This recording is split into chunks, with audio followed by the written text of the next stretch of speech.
The Smith Wesson M&P 2.0 versus the Smith Wesson Gen 3 5903. Let's check it out. We're going old school.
Guys, today we're going to take a look at the M&P 2.0 polymer striker fire pistol compared to the Smith & Wesson Gen 3 model 5903, which is the aluminum version of the 5906, which is an all steel frame. It's really ironic that we have been using the polymer striker fire pistols for decades, but we're starting to go back to the aluminum frame or even the steel frame pistols. And so it's almost a full circle, but yet polymer striker fire pistols are definitely dominating the market. Very lightweight, really high round capacity, a lot of great features to them. It's just attractive for concealed carry. But these old school Gen 3 Smith & Wessons are still very popular, even on the used market. And so we thought we'd take these two guns, compare them side by side, aluminum frame versus polymer, old school versus new, and just see some differences and see if the old Gen 3 Smith & Wessons are still a viable self-defense option.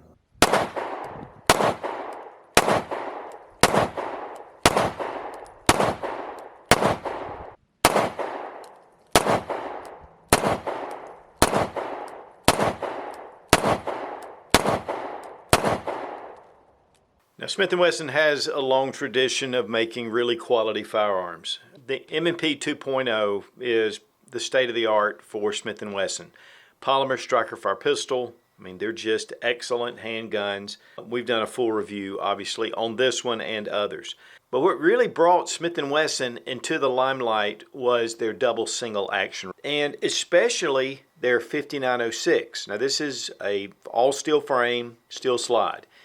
This is what law enforcement really went to back in the early 90s. And it was very popular among law enforcement. It is a heavy gun.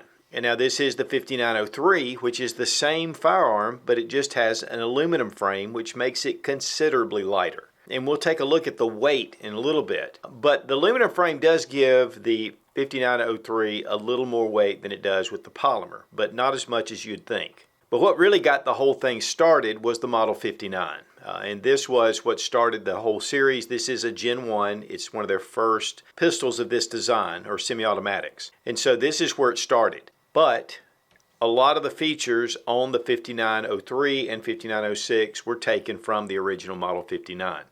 59 is the first gen, and then we have 3 digits for the second gen, 4 digits for the third generation. Now, before we get started, let's go ahead. We're going to drop our mags, chamber's empty. Any guns that we're handling will be safety checked before they're shown. Now, first off, let's talk about the similarities. They're both 9mm pistols. They both have a 15+1 mag capacity. Both of these have the 4-inch barrel. The M&P series, though, has other models, but this one compares the most to the Model 5903. And they're both fairly full-size firearms. Now, one of the biggest differences, though, between these two handguns is that this is a striker fire pistol. And we'll look at it when we open it up. But this has a striker that's inside. There's no hammer. And once the striker is cocked, when you pull the trigger, it fires. There's no hammer. It's a very consistent pull every time. So whether you have the first shot all the way down to the last, it's the same exact trigger pull. With the Model 5903, it is a double single action. You have an exposed hammer. Some did have a bobbed hammer. The first is double action, so when we pull the trigger, It goes all the way to the rear position. It's heavy, it's long. That is your double action. For single action, each shot after that first pull, the hammer will be in the rear position.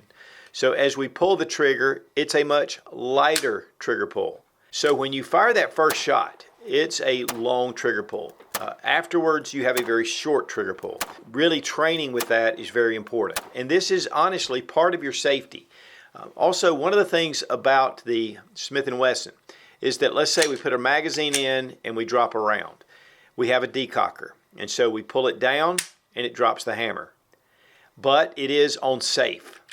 And so now we have to bring it up. And this is honestly the right way to carry this handgun, is with the safety off, but yet we have that long trigger pull. And so that is your safety. With the exposed hammer, you do have some serrations on the top. So even if you have it loaded and you're ready for a double action pull, you can bring the hammer back and you can have single action automatically. And so that way every shot's consistent. But again, just drop that hammer, but don't forget to bring that back up. Some of the later models actually had a spring system that when you brought it down to decock, it would automatically pop back up.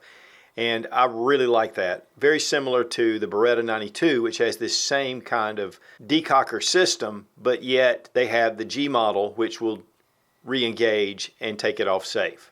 And so that is a very different way of these two handguns. But there's a lot of handguns still in current production that are double single action, or for that matter, single action, hammer-fired pistols. And they're popular. They're not as popular as the polymer frame striker fire pistols because this has really taken over the market. But these are still a very viable option. And so this is just an older version of some of those double single actions. One thing too about the 5903 is if I drop the magazine, it has a magazine disconnect. And that goes with a lot of the police agencies that were requiring that. Because if this gun was pulled from a holster, an officer could drop the magazine and it would make the gun inoperable even if there was a round in the chamber. Personally, I can't stand that because anytime you work on it, you got to make sure that the mag is inserted before you can operate the handgun. Not so with the striker fire. Most of those are without a magazine disconnect safety. With striker fire pistols, they're typically more thin. They have been molded. The polymer is much easier to work with, and it's a very ergonomic grip. But also, you can get back straps. In fact, we have this palm swell in the back that can come out, and you can put different size palm swells to fit your hand. So if you want one a little bit larger, they have that. If you want the smallest, and then they have a medium. And so it just allows you to fit the gun more toward your hand. Also, very aggressive texturing. With the Smith & Wesson. In fact, this is some of the most aggressive texturing on any polymer striker fire pistol. In fact, they actually dulled this down a little bit, but it gives you a very confident, sure grip. When it comes to the Smith & Wesson, it's a thicker grip. Now, this has the Hogue grips on it, so it's going to give it actually a little more thickness, but it's really thick in the hand. It came with your standard Smith & Wesson plastic grips or polymer grips. This is thinner, but it's still a very blocky type uniform feel to it. And there's no real changing it unless you want to get a little bit of a thicker grip, just like with the Hogue grips. This makes this feel, though, very nice in the hand. And of course, it's according to your hand size. But it is a one-piece deal. And so with the Hogue grip, it just adds a little bit of thickness, but it gives you a little bit of cushioning. One thing you'll notice is this really high beaver tail. And that really aids in recoil management, and it keeps that hammer from biting even meaty hands. Here on the front, we have serrations on the front strap. We also have checkering here on the front of the trigger guard. Another thing you'll notice is how large the trigger guard is compared to the M&P. And this is great for gloved hands. It's going to give you a little more advantage, but this is also made with a big enough finger to be able to get gloved hands in there as well. One of the big things with modern handguns is we're going with an accessory rail. And we don't have that on the Smith & Wesson. They did have some models that came out right at the end where they had an accessory rail at the end. But then we have front cocking serrations, which with the Smith & Wesson, they're very muted. They're very close to the slide right here. But a lot of different modern firearms have a lot of cocking serrations at the front. And that just facilitates press checks if you want to check to see if you have a round in the chamber, even though you do have a loaded chamber indicator right here. With the Smith & Wesson, there are no front cocking serrations, and honestly, this didn't come till much later. But the serrations on the rear of the slide are very short. I mean, this does not give you a lot of room with serrations. But with the decockers, it allows you to have a really solid pull on this slide. And so this gives you a lot of area, and honestly, the decockers are part of the cocking mechanism that you're going to get with this handgun. Of course, with the standard M&P, has more of the what we call fish scales or waves. Very aggressive, very nice to get a hold of, and it doesn't need a decocker or anything here because it's very adequate. But one thing that I thought was interesting is here we have the 5906 with that standard grip. If you put the M&P over it, it's a pretty close fit to the same exact grip angle. So there are some features that came from the Generation 3 model that did enter into the M&P series. Now with the sights on the 5903, we have just the Novak style sights, and then we have a front dovetailed in front sight. These can be changed out. It's just 3-dot. And here with the M&P, we have 3-dot as well, but we do have a small little cocking shelf, but it's just a 3-dot sight system, which either one works really well. But another big difference is the M&P is like super thin. I mean, there's not much hanging off the ends. When you have the Gen 3s, you have these decockers that hang off, and of course they are ambidextrous. You also have your slide stop, which sticks out somewhat. And so it just makes it for a thicker handgun. Toward the front, it's not so thick, but toward the back, there's a lot going on. It's going to make it print a little bit more than you would with your standard M&P. And while we do have a beaver tail here, with the M&P, with the frame, it actually beaver tails as well. The mag release on the M&P is switchable to the other side. When it comes to the 5903, you have a detent right here. You'll notice that if you turn it over, there's no place for that detent. So you can't switch this mag release to the other side, even though later models did include a cutout for the detent. And here, the slide stop and the takedown lever are one piece. With the M&P, you have your takedown lever and you have your slide stop here, but it is ambidextrous. Stainless steel with the 5903, of course you have your bumper pad. We have an orange follower. You have your witness holes. With the M&P 2.0, we've got a little bit more going on, but we do have 15 rounds, bumper pad, gray follower. This is stainless steel. It's just been nitrided. And that's one of the things about the slides. We have the raw stainless on the 5903, but on the M&P 2.0, this is stainless steel with an armornite finish. Now, as far as optics ready, of course, this was pre-optics ready M&P when they first came out, the 2.0s. Now they make your standard optics ready models. With the original versions, obviously, optics was not a thing back then, so there was no allowance for that. Let's take the trigger pull action with the M&P 2.0. We have a hinged type trigger. You can see that little area right there. If it's not depressing that bottom part, it won't fire. So here we have our trigger pull. It's just some take up right to about here. There's a little bit of stacking when you get to the wall. And then a little resistance, and then we have our break. Reset right there. With the 5903, double action is long and heavy, but it's really smooth. Reset right there. Reset's really quick and a very nice, I wouldn't say a crisp break. It's a little bit mushy, but it's very light. Trigger pull weight with our Lyman trigger gauge. Double action. 10 pounds, 12 ounces. Now, I could do this over and over, but in my first review, that's about right. Then we have single action. 5 pounds, 2.7 ounces. M&P 2.0, 4 pounds, 10 ounces. So this is going to give you between 4.5 and 5 pounds. Weight on the M&P 2.0, 26.8 ounces. With the 5903, 29.5 ounces. So that's over a 3-ounce difference. With the model 5906, all steel frame, 36.43 ounces. So considerably heavier than the 5903. Big thank you to Fiocchi for sponsoring the ammo, all made in the USA. One of the #1 suppliers of ammunition in the country. Also, we really appreciate Lula Loaders for saving our thumbs. And these also work with the standard Smith & Wesson magazines.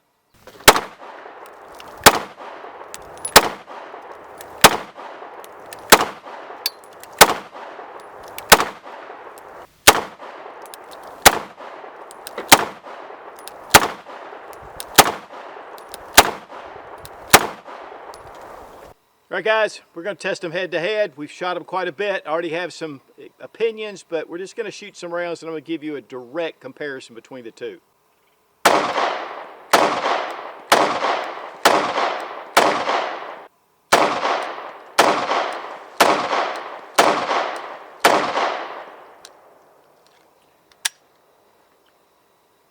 The Generation 3 has a little more weight to it, the 5903. Even though it's aluminum, a little bit wider grip, bigger grip. The M&P 2.0 has a really natural feel to it. I mean, I feel like I can wrap my hand around it. But really, when it comes to the straight up recoil, the 5903 has a little bit of an edge. Now, one thing about the 5903 is we have that double single action. So if I have the hammer in the down position, it's double action, and then subsequent shots are single action. You've got to get used to that, because if not, you'll have that first long trigger pull and then all of a sudden you'll be firing it before you know it. So training with that is important. There's no cocked and locked feature. Another thing is once you decock it, you've got to re-engage that safety. That is a big safety factor if you're in a self-defense situation. With the M&P 2.0, if you go it without the frame safety, of course, it's got, you know, the trigger safe, and it's a safe gun to carry. But it's the same consistent shot every time. With the 5903, you've just got a different manual of arms. But with saying that, there's a lot of guns that are double single action out there that people carry every day. They're modern production firearms. So these are really two different animals. You've got state-of-the-art, you've got old school, but they're both great guns to shoot at the range.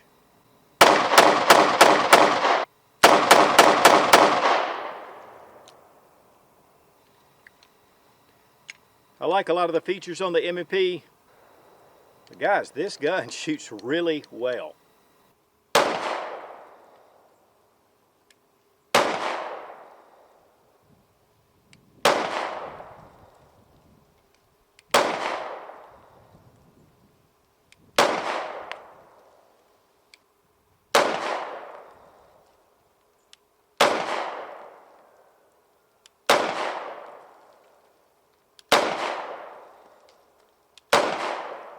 Well, we're going to break the pistols down real quick. I'm just going to show you a little bit of the differences. Of course, make sure the gun is unloaded. We're going to bring it back into the slide lock position, bring down your lever, drop the slide, pull the trigger, and it comes right off. Recoil spring and your guide rod.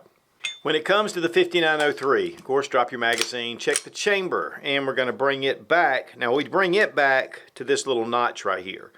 And right when it hits the back of your slide stop, you just start pushing it out from the other side, just like that. And then this piece just comes out. Then we go ahead and just drop our slide. We have our recoil spring and guide rod. It is not captive. You can see it's an all steel rod. And then we pull out our barrel. The barrel's definitely very unique. You know, it has some different shapes to it, and this facilitates the functioning of the firearm. Definitely a different locking system. With the M&P 2.0, it goes back to the more Browning linkless design. Captive guide rod, and this one just has a loose spring. You retain all your parts in your M&P 2.0, whereas you do take out your takedown lever. One thing that I do like, though, is the rails here. While they're not really long compared to a lot of your other polymer striker fire pistols, which have very short rails. Now, the M&P has a longer rail here at the front than most of your polymer striker fire pistols, really coming close to what the 5903 has. So typically, if you have longer rails, it's a better slide to frame fit. But here we have steel, and so this is just going to last longer. Here we have aluminum, and over time, with thousands of rounds, this is going to wear somewhat. One thing too is you have a number of levers right here. And when you're reinserting your slide, you're going to have to make sure you depress those levers, but that has a lot to do with the double single action design. You see the beefed up area right here at the frame, so it's really thin here, and then it reinforced here to give you just a little more grip and to fit that magazine. Here, the interior of your slide, you can see your safety for your striker. There's your striker right there. It's just one firing pin. It's cocked this way. Here with the double single action, it's just got a whole different setup. And of course you have your decockers right here that really take up a lot of room. Definitely a lot of differences, but to be honest with you, they're really close in a lot of the design features. Of course, we're going to drop our barrel back in, bring in our guide rod and recoil spring, put it back over our slide, bring your slide to slide stop, bring up your lever. Now you're back in business. With the Smith & Wesson, same deal. You put your barrel in first, then we take our guide rod, and we do have this hooded area right here to be able to keep the spring in place. There's a small little notch right here, and you want to rest your recoil spring, the lip, right on that tiny little notch, just like that. And then we're going to bring our slide over the frame. Again, we're going to have to bring these levers down to get it going over it. And then you want to bring your hammer back into the rear position, bring your slide back to that cutout, and drop in your slide stop. Once you get it into place, it'll snap. And we're good to go. A little more to do, but really it's not that hard. Now the price on the M&P 2.0, I'm seeing them around the $550 range. That's current time. Prices are a little bit inflated right now, but $550, and I believe that's the Outtakes ready version. When it comes to the 5903, we're looking at anywhere from around $450 to up to $600–700 according to the condition. If you get a police trade-in, typically you can get them for less. In fact, I was just on Atlantic Firearms, and they had a Model 915 for $425, and you just never know when you're going to be able to turn those up. On Gunbroker, though, they're typically running about the $450 to $600 range. I know that's wide, but it has a lot to do with condition. But let's look at some pros and cons. I mean, here with the M&P 2.0, I mean, this is the pinnacle of Smith & Wesson line. I mean, it's polymer frame, striker fire. It's super thin, and it's very consistent with each trigger pull. With the 5903, I mean, it's a thicker, bigger gun. It's an older gun. It's not as thin. It has a lot of controls that stick out, and so that's going to just keep it less concealable, and it's just going to be more clunky. Also, the grip is much thicker. Now, with these Hogue grips, it's definitely a little thickness added to it than the standard plastic Smith & Wesson grips. But with the M&P, it's a very thin design, and it's more ergonomic. And so that's one thing you're going to get right up front. If you have really large hands, it's not going to matter. The 5903 really feels good in your hand, but it is more kind of squared off and kind of generic. With the M&P 2.0, it has a lot of texture here, and it gives you a really good, solid control over it. The little bit added weight to the Model 5903 actually makes this shoot flatter. It shoots with less recoil. You have accessory rail on the M&P, no accessory rail on your 5903. They did make some late models that did have an accessory rail, but those are pretty rare. Also, you have front cocking serrations, even though they're very abbreviated on the M&P 2.0. There's none on here. You can have Outtakes ready. That's not an option necessarily for the 5903. Completely different operating systems with the striker fire versus the double single action with the decockers. But that's something that's being currently made, and a lot of people really love hammer fire double single action pistols. Parts availability are definitely going to be easy to come by with the 2.0. When you get to your third generation Smith & Wessons, you're going to have to find them. There's parts out there because these were very popular. Holster fits, definitely with the M&P 2.0, there's a bazillion choices. With the 59 series pistols, you know, they're out there and you can find them, but it's going to be a little more difficult. You can switch out the grip. You can put on your plastic grips, Hogue. I'm sure that there are probably others that have made these in the past, even wooden grips. With the 2.0, you're pretty much stuck with the polymer frame, but you do have the back swells to be able to increase or decrease the size according to your preference. But both are a fairly full-size handgun. Use this as a bedside gun. I mean, you can conceal carry it. It's great for the range. Both of them are excellent. Again, it's just a matter of old school versus state of the art. But some would argue that this is state of the art. Old school versus new. We have two great handguns. Very capable for self-defense. Now the old Gen 3 Smith & Wesson 5903, you know, it doesn't have all the bells and whistles of the new polymer striker fire type pistols, but it's still a great choice. And again, we're seeing aluminum frames and steel frame pistols that are coming to the market. And so while you may have one of these old Smith & Wessons, you're not outgunned. Be strong, be of good courage. God bless America. Long live the Republic.